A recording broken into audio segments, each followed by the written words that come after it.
तो पहला केस ये है कि अगर आपकी वेबसाइट पे 2 ज़ुबानें हैं, तो आपने उन 2 ज़ुबानों को डिफरेंट पेजेस पे रखना है, डिफरेंट यूआरएल स्ट्रक्चर पे रखना है ताकि गूगल क्लियरली अंडरस्टैंड कर सके कि इंग्लिश के पेजेस कौन से हैं, उर्दू के पेजेस कौन से हैं और अगर कोई और ज़ुबान है तो उसके पेजेस कौन से हैं।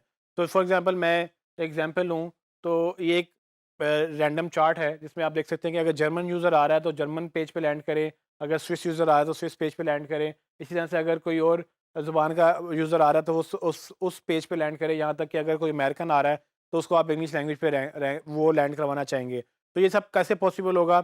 इसको पॉसिबल करने के लिए आप ये HREF language, HREF lang is equal to आगे लैंग्वेज का कोड, ये वो कोड्स हैं जो आप अपने उसमें अल्टरनेट के तौर पे अपने कोड में लिखते हैं। ये मेटा टैग्स के तौर पर आप लिख सकते हैं अपने पेजेस में। ये थोड़ा टेक्निकल है, आपका डेवलपर समझ जाएगा इस बात को, अगर आप उनसे ये डिमांड करेंगे तो वो आपको वो करके दे देंगे। आपको सिर्फ इस हद तक ये समझना है कि आप ये देखेंगे एक ही वेबसाइट के मल्टीपल अल्टरनेट वर्जन्स हैं, तो उसमें अल्टरनेट का टैग लगता है।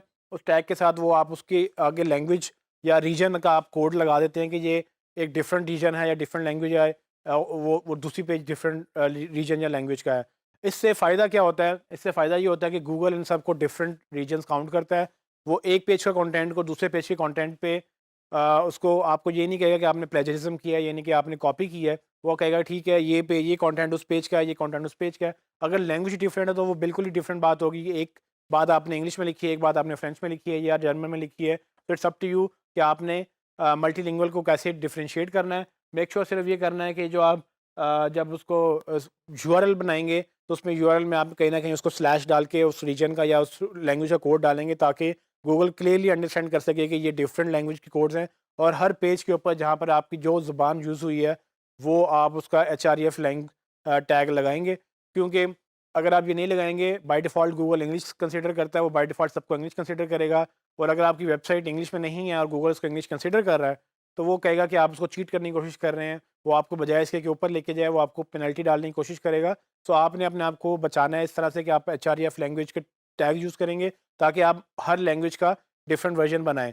ये आपने कभी भी नहीं करना जो एक अक्सर गलती लोग करते हैं कि एक ही पेज पे इंग्लिश भी लिखी, उसी पेज पे उर्दू भी लिख दी या उसी पेज पे दूसरी ज़ुबान भी लिख दी।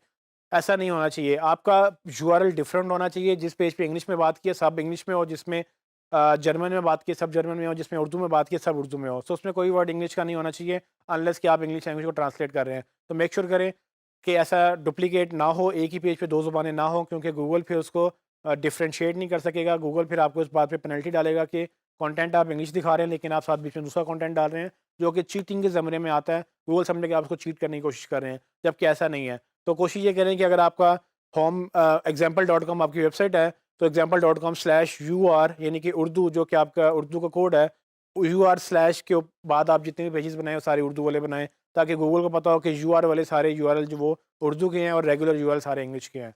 इसमें मज़ीद आप रिसर्च कर सकते हैं, डेवलपर से बात कर सकते हैं। मेक श्योर ये करें कि अगर आपको मल्टीलिंगुअल वेबसाइट की ऑप्शन अवेलेबल है और अगर आपको लगता है कि वो अच्छी ऑप्शन है, तो मैं रिकमेंड करूँगा कि आप लोकल एसईओ में जाएँ। लोकल एसईओ से मुराद कि वो जो रीजनल एसईओ है जिसको मतलब मल्टीलिंगुअल एसईओ भी बोलते हैं, वो आप करें क्योंकि आपके कंपैटिटर्स बिल्कुल भी ये नहीं कर रहे होंगे। अगर आप ये कर लेंगे तो आपका इफ़ेक्ट जो है बड़ा मल्टीप्लाई हो जाएगा।